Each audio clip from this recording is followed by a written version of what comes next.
नमस्कार दोस्तों, आज की इस वीडियो में हम बात करने वाले हैं निल स्पर्म काउंट यानी एजोस्पर्मिया के बारे में कि जनरली जब किसी व्यक्ति को ये देखने को मिलता है या उसकी रिपोर्ट्स में आ जाता है निल स्पर्म काउंट, तो असल में प्रॉब्लम होती क्या है कि आपका जो स्पर्म होता है वो सीमेन के साथ बाहर नहीं आ पाता। इसीलिए आपकी जो रिपोर्ट्स होती हैं उसमें आपको देखने को मिलता है निल स्पर्म काउंट। या फिर क्या होता है कि जैसे शादी हो गई है और उसके काफ़ी टाइम बाद तक इवन जब आप अनप्रोटेक्टेड सेक्स ड्राइव करते हैं स्टिल कंसीव नहीं हो पा रहा बेबी, तो वहाँ पर परेशान होते हैं, जिसकी वजह से वो डॉक्टर्स के पास जाते हैं, बहुत सारे टेस्ट कराते हैं। तो वहाँ पर भी सबसे पहले एक मेल को टेस्ट करा लेना चाहिए, क्योंकि मेल टेस्ट में क्या होता है, एक सिंगल टेस्ट होता है जिसमें आपको पता लग जाएगा कि आपका स्पर्म काउंट कितना है, कहीं प्रॉब्लम आप में ही तो नहीं है। अगर नहीं है देन फिर आप फर्दर चीज़ों के लिए जा सकते हैं। रीज़न बिहाइंड, क्योंकि जब हम एक फीमेल टेस्ट के बारे में बात करते हैं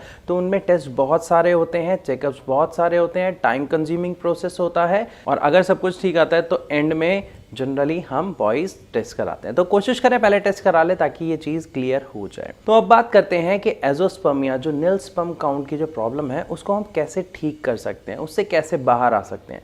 क्योंकि अपना परिवार बढ़ाने की इच्छा हर किसी में होती है, एक वो गिफ्ट जो भगवान लगभग सबको देता है वो सब चाहते हैं कि हमें मिले, लेकिन जब तक प्रॉब्लम आपको एजोस्पर्मिया या फिर निल स्पर्म काउंट की है तो फर्टिलिटी पॉसिबल ही नहीं होती है, जिसकी वजह से आप ये गिफ्ट नहीं ले पाते हैं। तो आज हम बात करेंगे इस वीडियो में कि एजोस्पर्मिया से हम कैसे बाहर आ सकते हैं और आ भी सकते हैं या नहीं, और सबसे इंपॉर्टेंट बात कि एजोस्पर्मिया असल में होते कितने टाइप का है।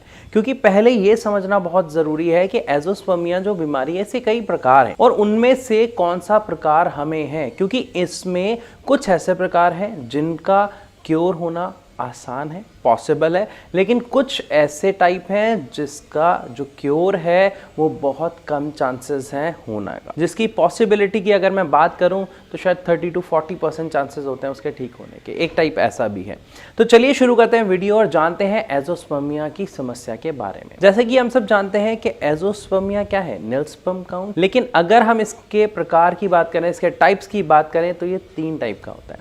पहला होता है प्री टेस्टिकल एजोस्पर्मिया, दूसरा होता है टेस्टिकुलर एजोस्पर्मिया और तीसरा होता है पोस्ट टेस्टिकुलर। तो अब सबसे पहले जानते हैं प्री टेस्टिकुलर एजोस्पर्मिया की जो समस्या है वो होती क्या है। इस समस्या में हमें देखने को मिलता है जो हमारे टेस्टिस होते हैं उसमें जो स्पर्म फॉर्मेशन होती है, मतलब जो हार्मोन रिक्वायर्ड होता है स्पर्म के लिए, कहीं ना कहीं वो हार्मोन बन नहीं पा रहा होता है। स्पर्म का प्रोसेस, जो बनने का प्रोसेस है वो ठीक नहीं होता है, क्योंकि स्पर्म जो बनता है उसके लिए कौन सा हार्मोन रिक्वायर्ड होता है, वो है टेस्टोस्टेरोन।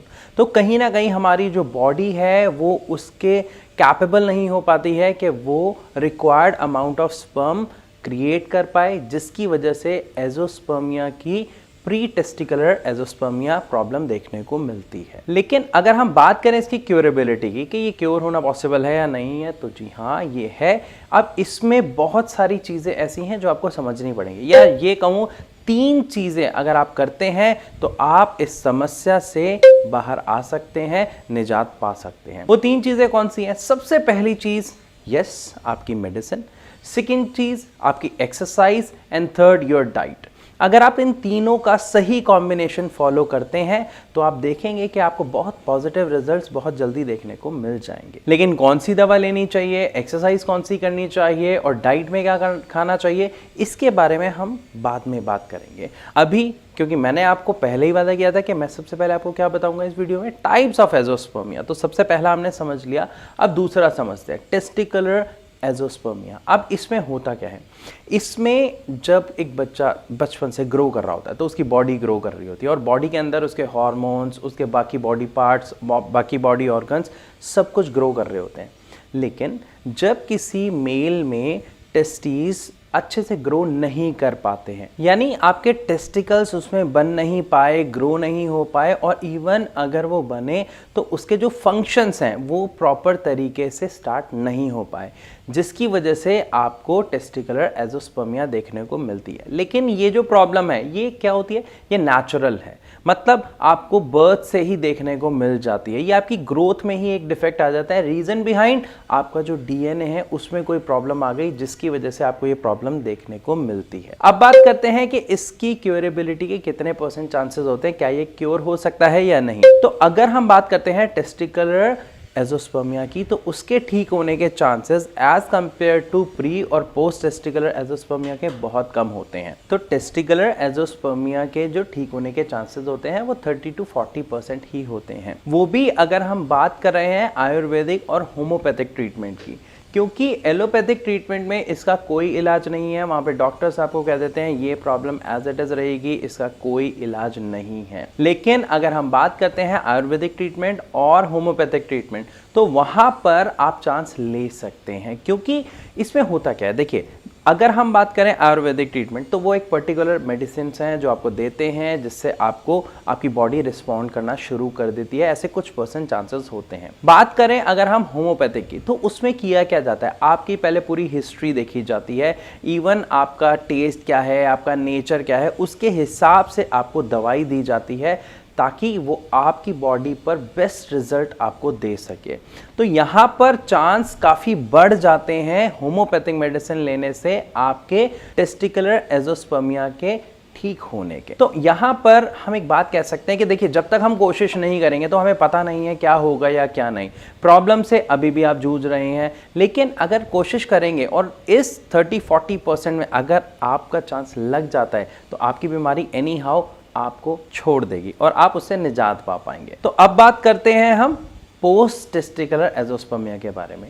इसमें समस्या क्या होती है कि आपका जो अंडकोश है वो प्रॉपर है, आपकी सारी फंक्शनिंग भी प्रॉपर है, आपकी बॉडी में जो स्पर्म है उसका प्रोसेस भी बिल्कुल ठीक चल रहा है, आपका जो हार्मोन है टेस्टोस्टेरोन इवन वो भी बिल्कुल सही रिक्वायर्ड अमाउंट में प्रोड्यूस हो रहा है। लेकिन फिर भी आपको प्रॉब्लम क्या आ रही है, आपका स्पर्म सीमन के साथ बाहर नहीं आ रहा। अब ऐसा होता क्यों है, जब सारे फंक्शन ठीक है तो सब कुछ ठीक होना चाहिए, लेकिन इसमें क्या होता है कि हमारी जो नसें होती हैं वो ब्लॉक हो जाती हैं, जहाँ से हमारा जो सीमन बाहर आता है वो रास्ता ब्लॉक हो जाता है, जिसकी वजह से इरेक्टाइल होने के बाद भी इजैकुलेट नहीं हो पाता है, जिसकी वजह से हमें पोस्ट टेस्टिकल एजोस्पर्मिया की समस्या देखने को मिलती है। तो यहाँ पे क्या है, ब्लॉकेज है। और ब्लॉकेज क्या शुरू से थी? नहीं, समय के साथ साथ ये प्रॉब्लम आई और कहीं ना कहीं ये हमारे लाइफस्टाइल, हमारी गलत हैबिट्स की वजह से आती है। हैबिट्स, आप मान लीजिए अगर आप दवाइयों का सेवन ज़्यादा कर रहे हैं, तो कोई अगर आपको ड्रग मतलब कोई मेडिसिन अगर आपको रिएक्शन कर जाती है तो ये प्रॉब्लम देखने को मिलती है। इवन अगर आप बहुत ज़्यादा ड्रिंक करते हैं या बहुत ज़्यादा स्मोक करते हैं, उसमें भी आपको पोस्ट टेस्टिकल एजोस्पर्मिया की प्रॉब्लम देखने को मिल जाती है। अगर हम बात करते हैं इसके ठीक होने की, तो इसके चांसेस भी बहुत ज़्यादा होते हैं ठीक होने की, बशर्ते आप सही मेडिसिन, सही एक्सरसाइज और सही डाइट फॉलो करते हैं तो। क्योंकि जब हमारे यानी भारत होम्योपैथी में पेशेंट्स आते हैं और उन्हें दवाई प्रोवाइड की जाती है, मेडिसिन प्रोवाइड की जाती हैं, तो उनको इसके बहुत अच्छे रिजल्ट्स देखने को मिलते हैं। अब जैसे आप वीडियो देख रहे हैं, आपके मन में भी बहुत सारे सवाल आ रहे होंगे कि सर हम तो यहाँ से ट्रीटमेंट ले रहे हैं या हमें कोई पॉजिटिव रिजल्ट नहीं मिल रहा। अगर आपके साथ ऐसी कोई समस्या है कि आप ट्रीटमेंट ले रहे हैं लेकिन अगर आपको पॉजिटिव रिजल्ट नहीं मिल रहा, तो आप एक छोटा सा काम करिए, नीचे दिए गए नंबर्स पर कॉल करें, हमारे डॉक्टर से फ्री ऑफ कॉस्ट कंसल्ट करें, अपनी पूरी प्रॉब्लम शेयर करें, वो आपको सही गाइडेंस देंगे and it is free of cost. ये परामर्श आपका बिल्कुल फ्री है जो आप ले सकते हैं भारत होम्योपैथी के डॉक्टर से डायरेक्ट, या फिर आप कमेंट सेक्शन में लिखकर भी अपना सवाल हमसे पूछ सकते हैं। तो मैं आशा करता हूं कि इस वीडियो के माध्यम से आपको समझ आ गया होगा अच्छे से कि ये जो एजोस्पर्मिया है इसके टाइप्स कितने होते हैं और एजोस्पर्मिया का जो ट्रीटमेंट है, if I talk about nil sperm count का जो ट्रीटमेंट है, एजोस्पर्मिया का जो ट्रीटमेंट है, वो पॉसिबल है या नहीं है। लेकिन फिर भी आपके मन में कोई सवाल या शंका है तो आप हमसे पूछ सकते हैं, हमारे डॉक्टर से बात कर सकते हैं। तो विदा लेना चाहूंगा आप सबसे और मिलूंगा अपनी अगली वीडियो में, तब तक के लिए नमस्कार।